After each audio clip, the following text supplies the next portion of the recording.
G'day, my name's Jim, and today we're going to be checking out this Fantac mechanical keyboard, so stick around because things are going to get good.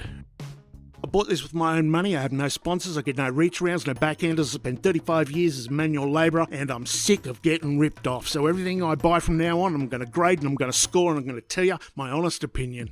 For the past few years, I've just been using like $10 keyboards and, well, did not really worry me that much. In fact, I can't even really say I noticed it until a couple of months ago when I really started writing in-depth descriptions and scripts for my review videos. I started getting very sore wrists and tired hands and started really having trouble typing after an hour or so, making heaps of typing errors, and I put this down to not having any positive feedback from the keyboard. That's some good typing, Jim. You really know how to push my buttons. I'll take it. Now, I'm no keyboard expert, so I can't even tell you what kind of keys were on the boards that I've been using. I would guess for $25, probably membrane. All I know is they're not great to type on for long periods. Like for surfing the web or filling out a couple of forms, maybe a quick email or two, they're fine. Does anybody actually write emails anymore, or are they just sent by bots? So anyway, not knowing jack shit about keyboards, I have to then go learn what makes a good keyboard. So I gathered my study aids, and off I go to hit the local library. Yes, if I haven't been to a library since I was 6. Exactly how educated do you think I am? So anyway, I loaded up 20 YouTube tabs.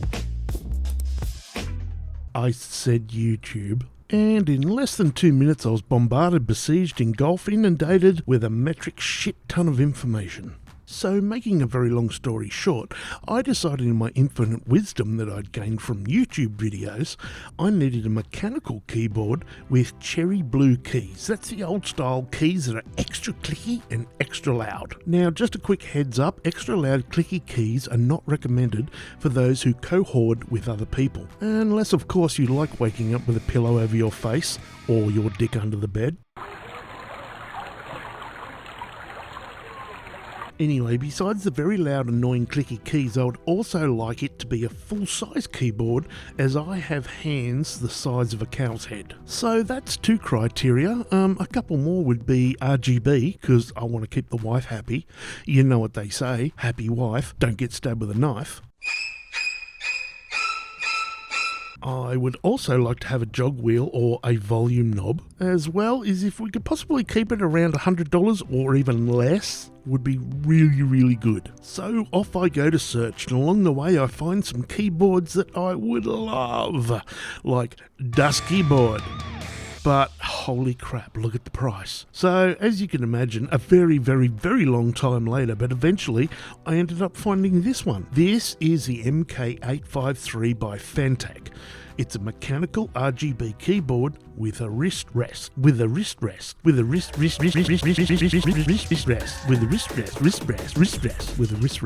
wrist rest. And will suck me sideways if it was only $69. Winner, winner, chicken dinner. Yum, yum, Chucky's bum. So now all I got to do is pay for it and wait for it. And hopefully it's decent and not a complete piece of crap that ends up in the bin quicker than the box it came in. So upon first inspection, the first thing that I notice is it's heavy. My old keyboard weighs 350 grams and this one weighs 1.3 kilos. That's almost 2.5 pounds. That's like exactly 1 kilo more than my $10 keyboard. So my first impressions were, hey, pretty good. I actually thought it was aluminium for a little while there because of how weighty it is, but the shell is actually plastic. However, inside the keys are mounted to a metal plate, giving the keyboard a hefty, solid feel. And according to some YouTubers, it can actually wash the shit out of your keys. The MK853 has 104 keys, your choice of cherry blue or red.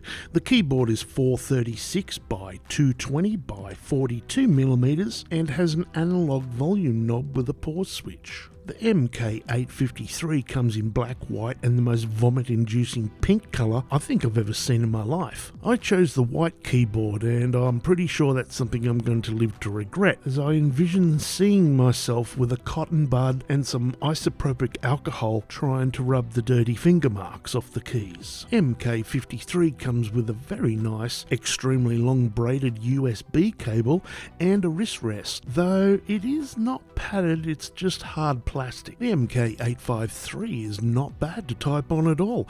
I think personally I'd probably like the keys to be a little bit more stiff, but that's probably because I have big, fat, heavy fingers.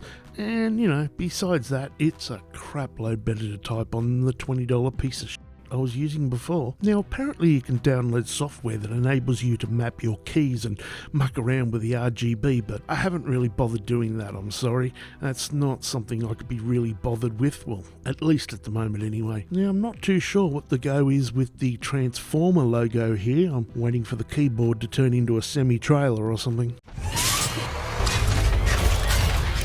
The MK853 has 5 soft rubbery pads underneath the keyboard and has 2 on its little feet. The feet are fairly solid and don't flex much. They don't fold back underneath the keyboard like some keyboards I've had in the past. I also have not had any problems with this board slipping. However, it does sit on a rubber mat. You know, it weighs 1.3 kilos. How far is it going to bloody move? Even with my big fat cow-headed size hands pounding down on it, it hasn't moved a millimetre. The wrist support has 5 rubbery feet as well. This, along with the design, makes the wrist rest very sturdy, and it does not flex at all, even with my big fat wrist sitting on it.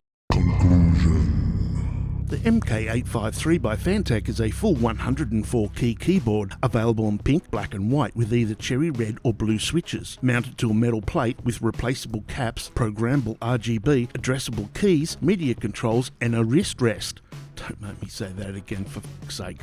For 69 Aussie dollars to the door. So yeah, if you're looking for a keyboard that's not completely crap, then this one is definitely worth consideration. Okay, so just a few quick updates. I have been adding documentaries to my other channel, Food for Thought. I've been putting in almost one a day, so if you're into declassified training films and cool old documentaries, then check that out. There's something definitely interesting in there. The quickest way to find my channels is to just go up to the channel tab and click on that, and you'll see all my other channels in there. Talking of tabs, if you click on the community tab, you'll not only see updates about what's happening with videos and my channels, etc., but you can also chat to me in there. So feel free to jump in under a post and say g'day. Talking of g'days, shout out to my first Patreon Mitch, and a shout out to all my subscribers.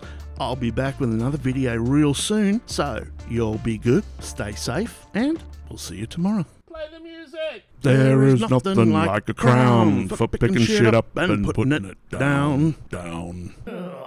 Techno.